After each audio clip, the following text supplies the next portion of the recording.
The Vijayanagar empire.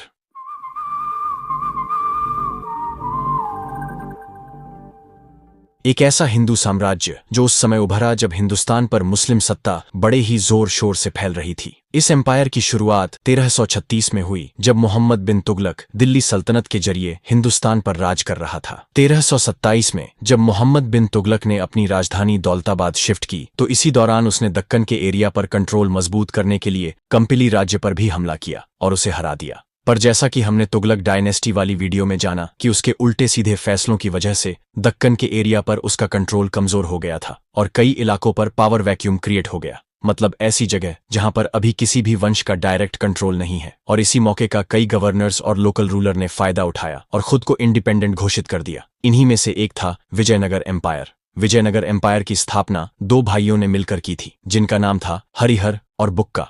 Harihar और बुक्का की family Deccan में कंपली साम्राज्य से जुड़ी हुई थी, बल्कि उनके पिता तो एक लोकल सरदार भी थे। इन दोनों भाइयों ने कंपली राज्य के कुछ हिस्से को कंट्रोल में लिया और कुछ लोकल सरदार के साथ मिलकर इस साम्राज्य की नींव रखी, जिस पर कुल मिलाकर 4 राजवंशों ने शासन किया। वैसे हरिहर और बुक्का इस मुकाम तक कैसे पहुंचे, इस पर एक बड़ी इंटरेस्टिंग कहानी भी है जो इस पेज पर लिखी हुई है, पर यह कहानी 100% प्रूव्ड नहीं है, तो अगर आप चाहे तो पढ़ सकते हैं, वरना स्किप करें।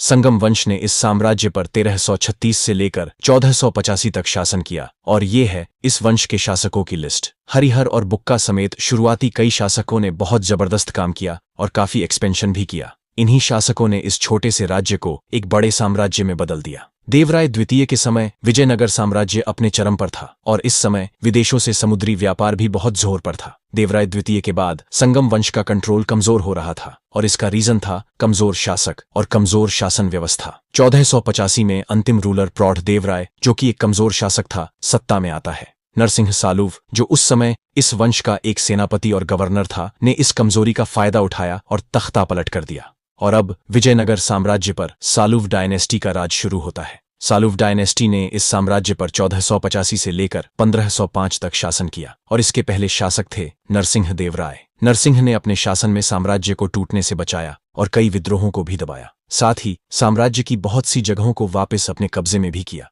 पर 1491 में उसकी मृत्यु हो गई। अपनी मृत्यु से पहले नरसिंह ने अपने दोनों बेटों के लिए अभिभावक के रूप में नरसा नायक को नियुक्त किया था। नरसा नायक तुलुवा परिवार से आता था और एक वफादार जनरल भी था। नरसा नायक ने नरसिंह के सबसे बड़े बेटे थिम्मा भूपालू को सिंहासन पर बैठाया, लेकिन संगम वफादारों ने उसकी कुछ ही दिनों बाद हत्या कर दी। इसके बाद नरसा नायक ने